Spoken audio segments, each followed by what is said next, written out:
o vídeo É Assim que um Bairro Morre, uma reportagem feita pela DW Brasil e que fala sobre o processo de destruição de uma vizinhança aqui da cidade de São Paulo, na realidade. Vamos ver aí como é que um bairro morre, né? Alguém poderia me dizer, por favor? Especulação imobiliária? Vamos ver. Assim era o bairro da Adriana nos anos de 1950 a 70. E, na verdade, até não muito tempo atrás. Estamos na Vila Mariana, em São Paulo. Mas essa história poderia ser a de tantas outras regiões paulistanas ou de outras grandes cidades no Brasil que enfrentam uma verticalização acelerada. A família da Adriana mora até hoje nessa casa, que tem mais de 100 anos e era dos avós dela. Ô, louco. Mas a rua ao redor da casa já mudou totalmente, especialmente nos últimos anos. A Adriana e o vizinho ficaram cercados por 3 prédios. Esse daqui, quantas casas que eram? Aqui eram 3 casas, igual a minha, 3. E qual a metragem desses apartamentos? Meu Deus. Aí tem de 19, de 20, de 23, de 26, de 29, acho que de 31, são várias, 39. O prédio do fundo da sua casa, quantas casas foram demolidas para construir ele? Nossa, olha 7 isso. casas aproximadamente. Até não sei se é 5º andar, 6º andar, é comercial. E depois é residencial. A Adriana conta que basicamente todas as casas do quarteirão receberam propostas de compra, mas nem todas de imediato toparam vender. Entre 2015 e 2020, 2 torres foram erguidas. Anos depois, 2 casas do outro lado da Adriana, na esquina, foram compradas. E um 3º prédio ficou pronto em 2022. Tinha uma corretora que ficou mais no final da negociação, que já haviam vendido essas casas ao lado. E a gente já tinha falado que não queria vender de qualquer jeito. Ela esperava a minha mãe aqui na porta, dentro do carro, todos os dias. Aí minha mãe punha a chave no portão, ela descia do carro e vinha perturbar minha mãe, perturbar minha mãe, perturbar minha mãe. Você vai ver, nós vamos construir e vocês vão ficar aqui. Nunca mais você vai vender essa casa. Urbanistas dizem que, sem planejamento adequado, uma rua composta, sobretudo por torres residenciais, pode perder funções vitais. O espaço vira um lugar de passagem, não de permanência. A rua perde percepção de segurança e o pedestre se sente pouco convidado a circular ou interagir.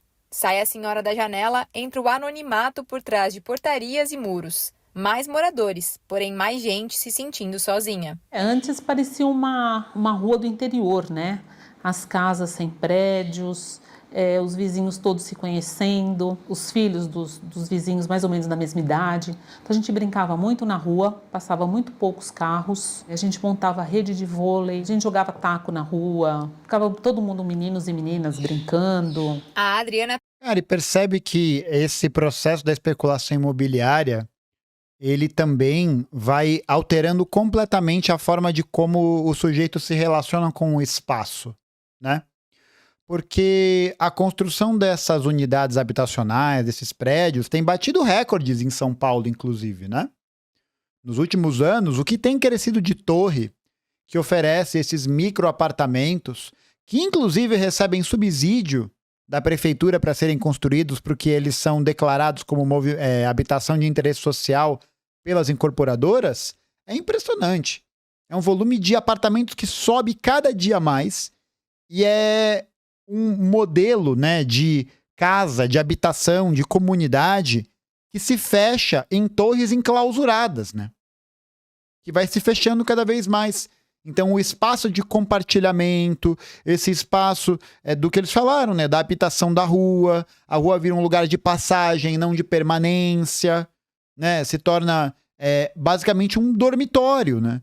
Você está transformando a cidade num grande dormitório, em que as pessoas não estão mais criando nenhum tipo de vínculo territorial com as suas áreas, né?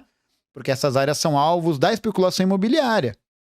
E aí você imagina, tem muitos fundos, bancos, proprietários privados, milionários e tal, que compram vários desses microapartamentos para fazer Airbnb, para poder viver de aluguéis de temporada, porque pagam muito mais do que um aluguel de uma família qualquer. Então, é interessante ver isso, né? Porque dá para ver que o volume dessas construções de metragem muito pequena tem batido recorde. Outro tipo de construção que também tem batido recorde é a construção de apartamentos de luxo, de ultra luxo, né? De 4 dormitórios, 5 dormitórios, 7 dormitórios, né? Pra que tanta cama, né? Pra que tanto quarto? Mas você tem esses apartamentos de ultra luxo ou esses micro. E os apartamentos e casas que antes eram relacionados ali àquela faixa de renda da classe média e tal, diminuindo cada vez mais. Diminuindo cada vez mais. E o que também, né? É uma sinalização importante da perda do poder de compra, né? Da perda da possibilidade financeira concreta de você comprar uma casa para uma família, né? Para uma família de trabalhadores médios. Agora você vai pagando cada vez mais caro num apartamento, cada vez menor para você se enfiar lá dentro e ficar o dia inteiro trabalhando. E lá é só um ponto de dormitório. Só um ponto de dormitório. É isso. A casa deixa de ser casa e vira um dormitório. Perdeu não só os vizinhos com os prédios ao redor, por mais paradoxal que isso possa parecer. Mas a casa dela também tem menos incidência de sol do que tinha antigamente. Sim. E a percepção é de que o trânsito na rua piorou bastante. Então as casas, os portões eram baixos, não tinha... Até a porta ficava aberta, destrancada, né? Porque todo mundo se conhecia, todo mundo se queria bem, todo mundo se ajudava.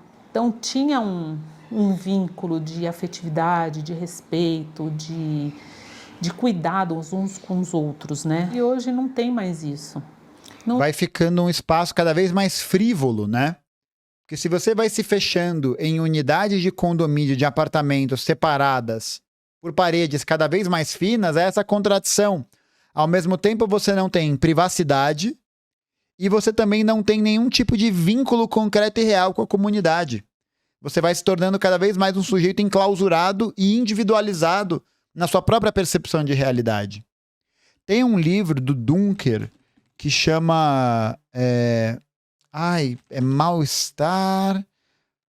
Mal-Estar... É esse aqui? Esse aqui? É esse aqui. Mal-Estar, Sofrimento e Sintoma. Uma psicopatologia do Brasil entre muros. É bem interessante, viu? Fala sobre a ocupação desse espaço. Ele tem um pouco daquela ideia da lógica condominial. É interessante para poder abordar sobre o tema. Mal-estar, sofrimento e sintoma. Uma psicopatologia do Brasil entre muros. Vou deixar o título completo aqui para vocês darem uma olhada. Não tem contato com os vizinhos, não tem relação. Porque os apartamentos são feitos para estudante. Ou para Airbnb de final de semana. O fluxo é muito grande de entra e sai. Você vê gente do outro lado da rua falando, nossa, olha o prédio, olha, tem outro prédio, olha, sobrou essa casinha. Quantas vezes eu vi? Aqui nessa parte da Vila Mariana, um grupo de vizinhos se uniu contra o assédio imobiliário. Cerca de 30 plaquinhas deixam bem claro, esta casa não está à venda. Eles querem impedir a construção de novos prédios por aqui e preservar a identidade da vizinhança. Por si só já é um absurdo você ter que colocar uma placa na sua casa dizendo que você não quer vender. Sendo que o normal seria, se eu realmente quisesse, colocar uma placa vende-se. Ela não é... Olha isso aqui.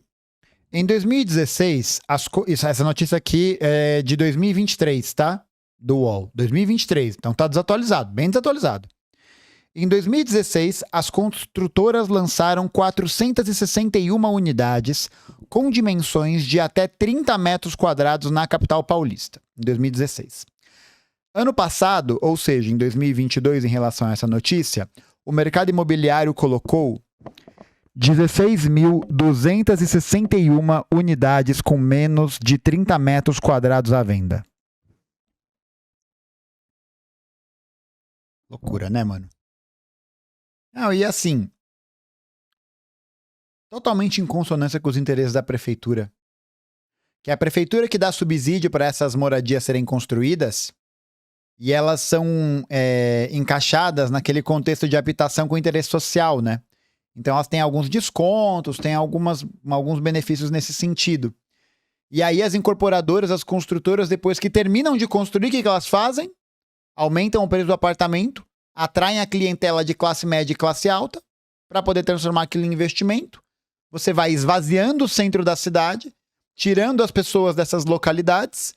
É que nem o Nihil falou ali em cima, né? As pessoas não são mais da Vila Mariana, elas são pessoas na Vila Mariana, né?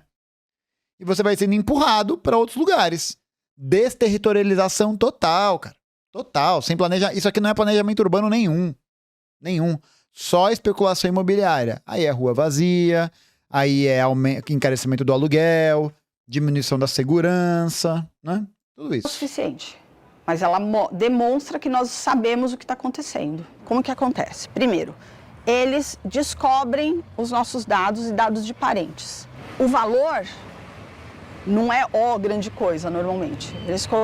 Eles compram, por exemplo, porque a média aqui, R$10 mil o metro quadrado, os apartamentos estão subindo 22, 24 mil o metro quadrado. Quando não é mais, tá? Porque é isso, é apartamento de 10 metros quadrados que tá custando R$200 mil. 10 metros quadrados.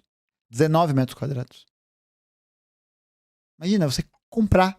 Não. Muita gente, assim, muita gente Dá não. assina esse contrato sob pressão.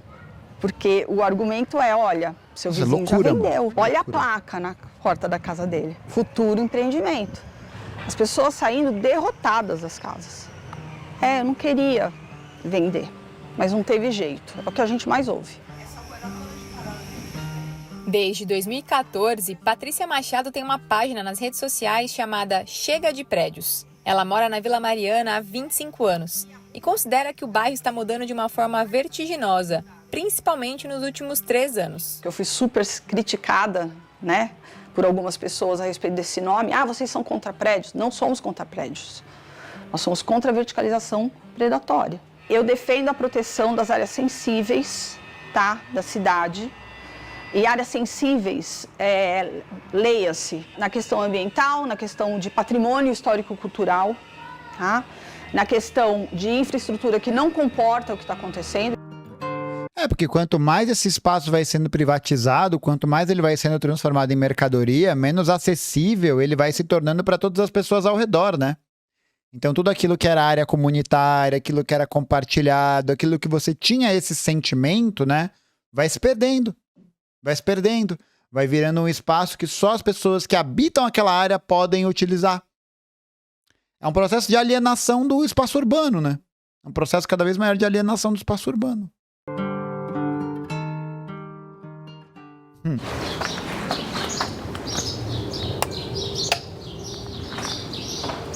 Entre os vizinhos que aderiram ao movimento Chega de Prédios está Dona Sacuco. Ela é uma artista plástica que expressa sua resistência pintando os muros da própria casa, com homenagens aos animais da vizinhança. Então, Tem mais pra cá, né? Que técnica que a senhora usa aqui? por isso aí não é tinta. Não é tinta. É rejunte. Cimento. Entendi. Porque bate sol, bate chuva. E aí fica, né? Fica. Imigrante japonesa, Sakuko não quer vender a casa onde mora desde 1985. Nossa, e onde estão tá enterrados maluco. todos os seus cachorros e gatos. É que cachorro e gato me deram muita energia, força para eu continuar vivendo. Cara, olha o tamanho da brutalidade de você tirar alguém da casa que essa pessoa mora há décadas para construir um prédio cinza. É totalmente a história de Up e as Altas Aventuras. Totalmente.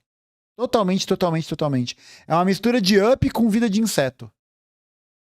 Porque é o gafanhoto Ricardo Nunes querendo mais. E a galera escolha, né? Quanto que a gente vai construir nosso pássaro? Hein? Piu, piu. Aqui no Brasil. Entende? Sim. Aí eu pensei, nossa, eu quero resistir do meu jeito. Porque aqui é lugar sagrado, né? Sakuko começou a pintar os muros em março de 2025. Na época, ela ficou abalada com a insistência das tentativas para comprar sua casa. Muita gente ficou estressada, né? Ficou doente, porque primeiro perde apetite também, né? Foi triste, foi tão chato para mim também. Eu não queria muita mudança radical, pelo menos, né? Tem que respeitar o sentimento dos moradores também, né? Eu acho. Cada bairro tem uma história, tem característica, né? E está perdendo, né? É tudo igual. A especulação imobiliária e essa verticalização predatória, ela é maléfica para a cidade e para a população. Eles estão matando um bairro, mais um bairro em São Paulo. Como Ipiranga, Sacomã, Freguesia do Ó, Jardim São Paulo, sabe? Pinheiros, Vila Madalena, Pinheiros, Tatuapé. Leste. E vai se tornando cada vez mais inconcebível, né? Porque o preço do aluguel aumenta tanto, mas tanto, que você não tem o que fazer. Você não tem o que fazer. Não tem como comprar. E para acessar um financiamento? Tá doido, cara. Tá doido. Tá doido. É uma parada que me deixa triste, tá ligado? Que me deixa triste. Que me deixa bem triste. Que mata a cultura e mata a história. Cara, eu tava falando isso outro dia com a minha mãe. Inclusive, estou nesse exato momento fazendo uma homenagem à minha querida mãe. Um beijo, mãe. Obrigado pelo almoço no dia de hoje. Saímos para almoçar num lugar muito gostoso aqui perto de casa. Na Vila Mariana, inclusive. Ali próximo. E queria mandar um beijo pra minha mãe. Beijo, mãe. Mas, tava falando com a minha mãe outro dia que antigamente os políticos de direita, até os políticos de direita, tinham algum tipo de apreço pela história e pela cultura, cara. Será que eu tô sendo nostálgico aqui? Será que a gente chegou nesse ponto de surrealismo capitalista tão grande que eu olho pra essa galera da direita de antigamente e falo, bom, pelo menos faziam alguma coisa? Talvez. Mas, cara, hoje eu vejo que esses setores da direita, da classe dominante, é uma lógica tão mercantilizada, é um raciocínio tão neoliberal, tão, sabe, só foda-se, render, gerar lucro e gerar rendimento, que não importa. Não importa. Você não tem um tato, você não tem um molho com a história, você não tem nada, cara. Não tem nada. Roman Bellic, você não é a minha mãe, tá? Você não é a minha mãe. Ó, eu vou mandar os links do que eu li aqui. Deixa eu só abrir então uma notinha para eu poder deixar na descrição depois. Matérias bem legais e alegres para vocês lerem depois sobre o tema. E deixar também o link do livro do Dunker para vocês conhecerem. Tá bom? Toma. Oeste e Sul-Norte. Estão matando os bairros de São Paulo. Isso precisa parar. Mas afinal, o que está acontecendo na maior metrópole brasileira? São Paulo já é conhecida por ter muitos prédios. Mas agora, quem circula pelo centro expandido da cidade tem a sensação de estar dentro de um verdadeiro canteiro de obras. Um não, vários. E isso tem chamado a atenção dos moradores. Fazia meses que eu não visitava a minha cidade. E já sentia a diferença só de olhar.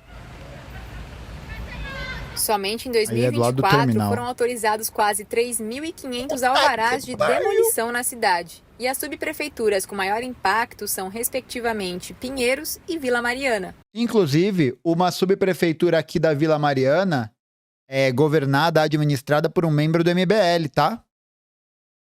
Aqui em São Paulo, a subprefeitura da Vila Mariana é administrada por um membro do MBL. Né? Essa galera aí que é da política diferente e tal, né? Mas para explicar o que está acontecendo agora, a gente vai precisar voltar um pouco no tempo. Em 2014, São Paulo aprovou uma lei para orientar o crescimento da cidade, o chamado Plano Diretor Estratégico. A proposta foi estimular o adensamento populacional ao longo do transporte público, ou seja, promover uma maior concentração de pessoas perto de estações de metrô e trem e corredores de ônibus.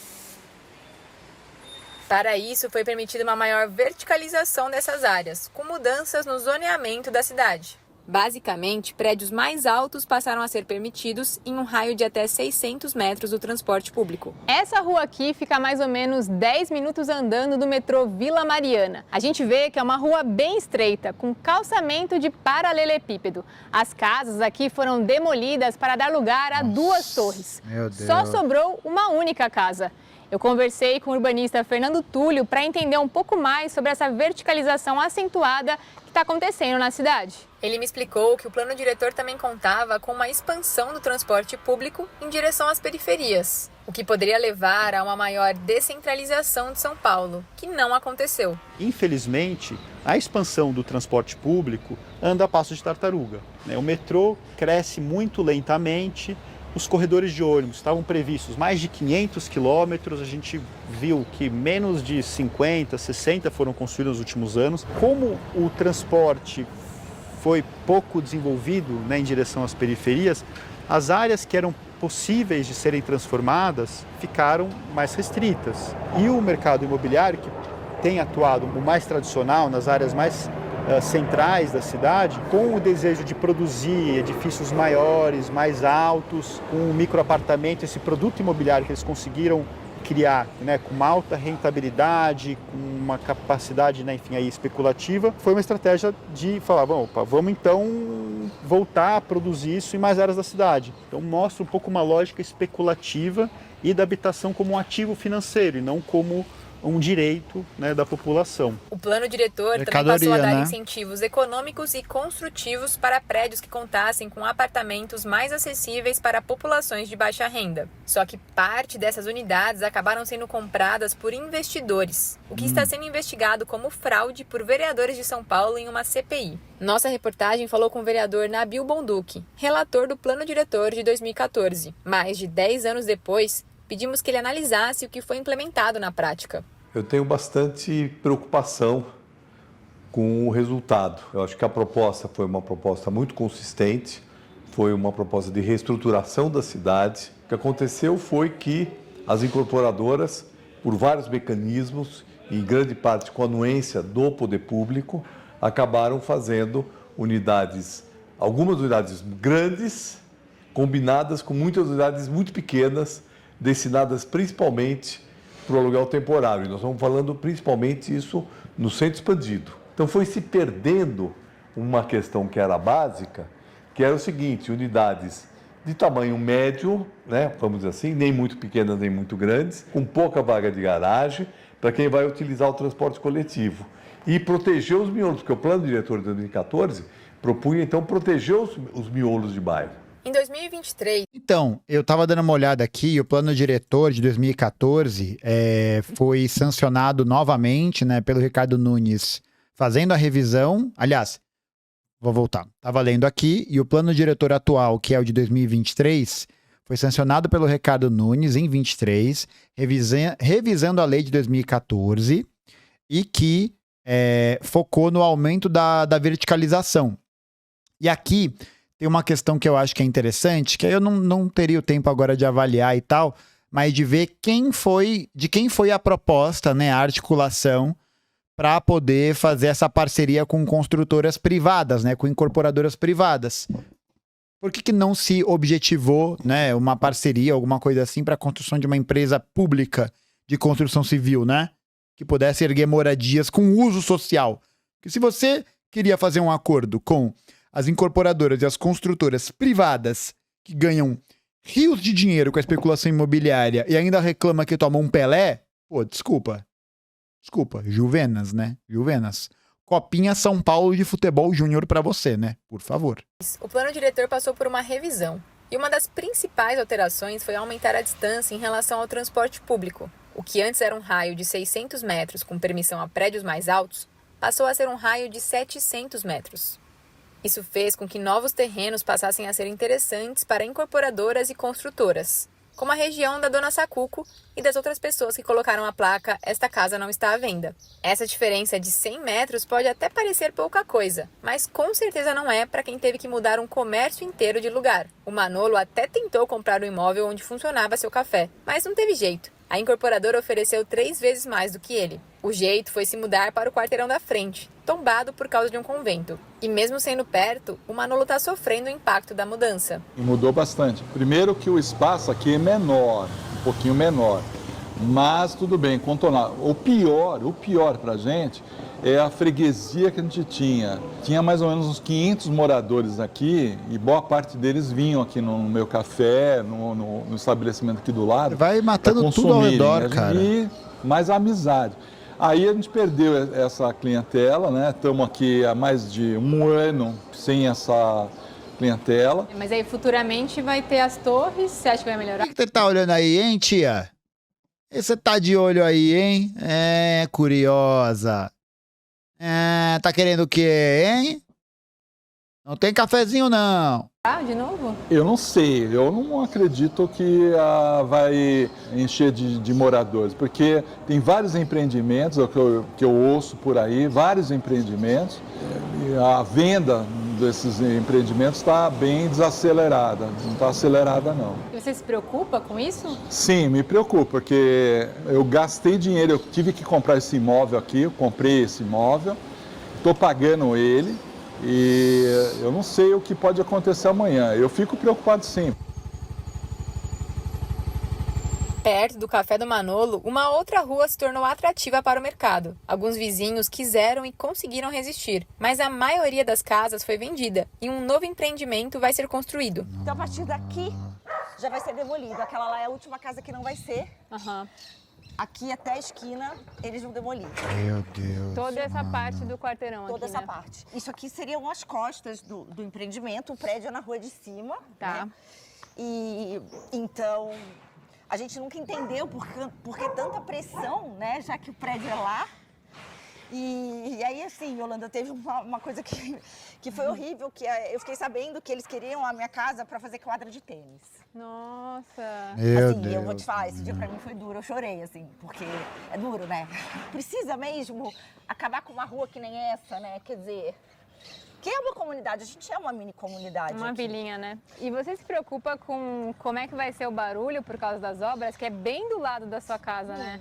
Muito. Eu me preocupo com o barulho, eu me preocupo com a minha casa. A minha casa, ela foi construída por volta dos anos 50. É uma casa super antiga.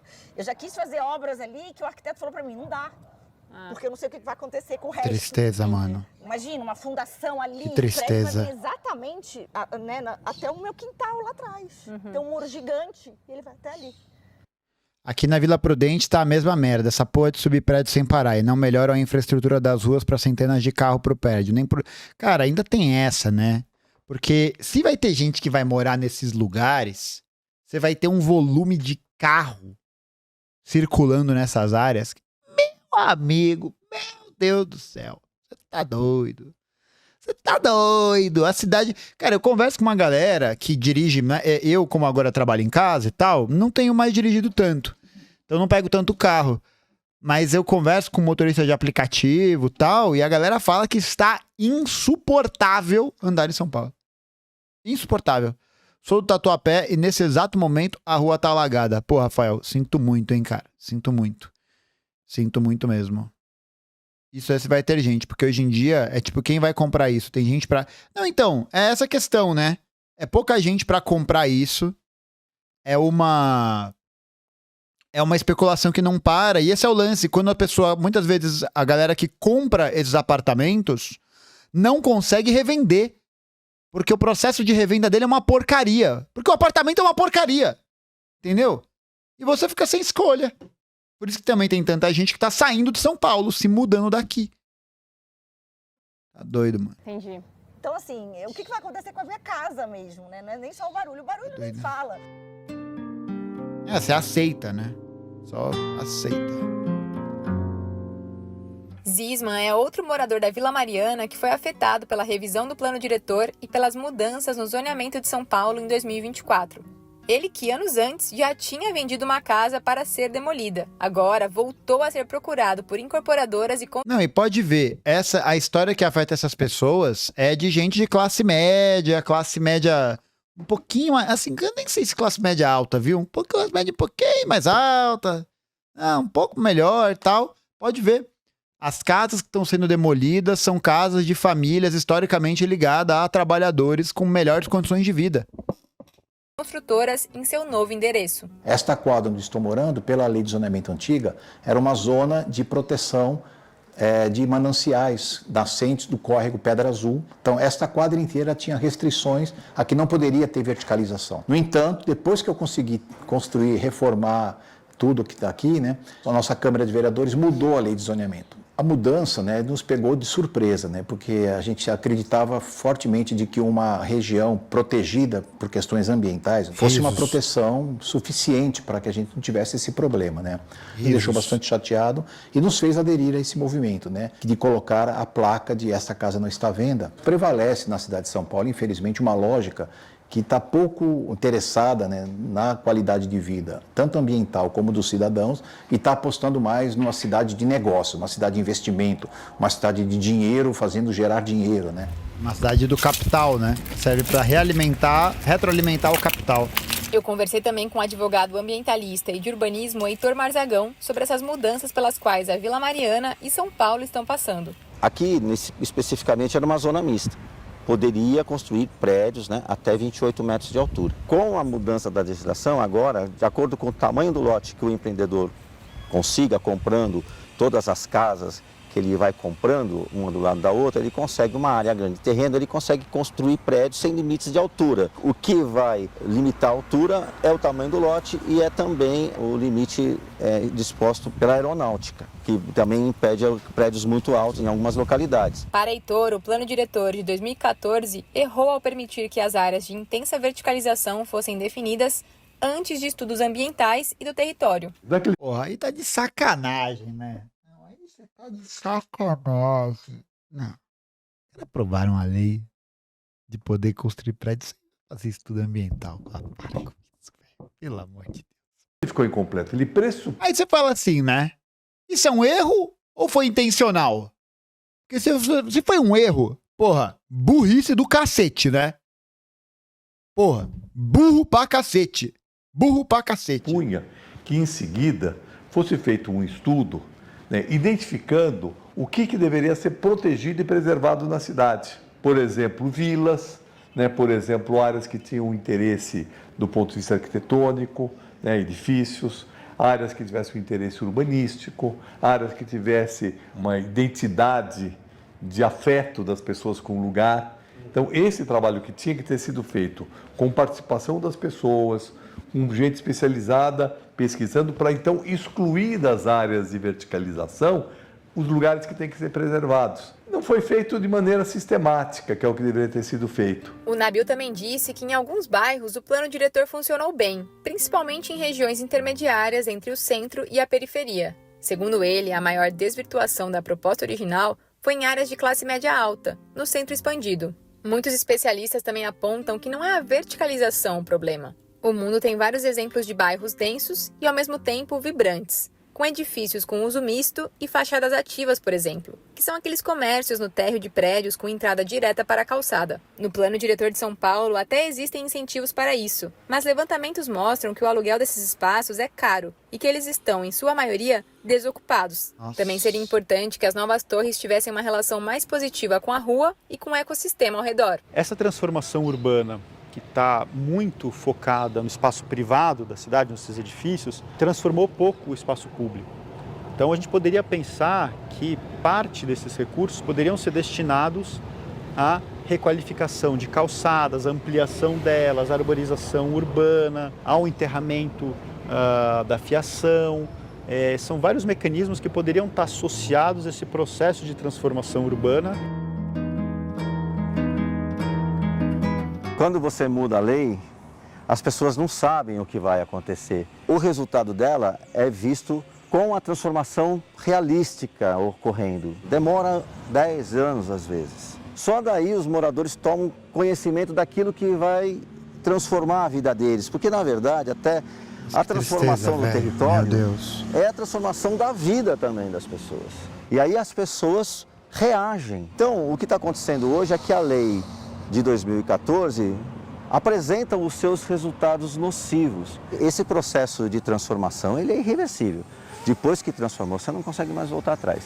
E é essa transformação da cidade de São Paulo hoje que tem que ser imediatamente revista. Nós já estamos num prejuízo enorme desse processo de verticalização desenfreada. E além disso, né, tem uma outra questão, né, que levantaram ali no chat, que também é importante, que é o quanto determinados serviços estão sendo disponibilizados para as pessoas diretamente nas entradas e nos condomínios mesmo, né? Tipo, feira, pet shop, atendimento médico, não sei o que lá, para você cada vez menos sair de casa. Cara, isso é uma loucura, cara. Isso é uma loucura. Isso é uma loucura e não vai parar, né? Não vai parar. A lei funcionando perfeitamente.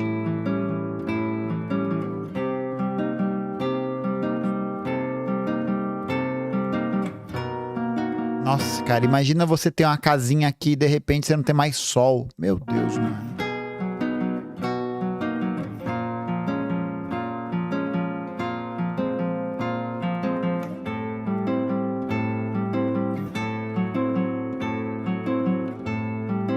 Tá doido. Tá doido. Triste demais, cara.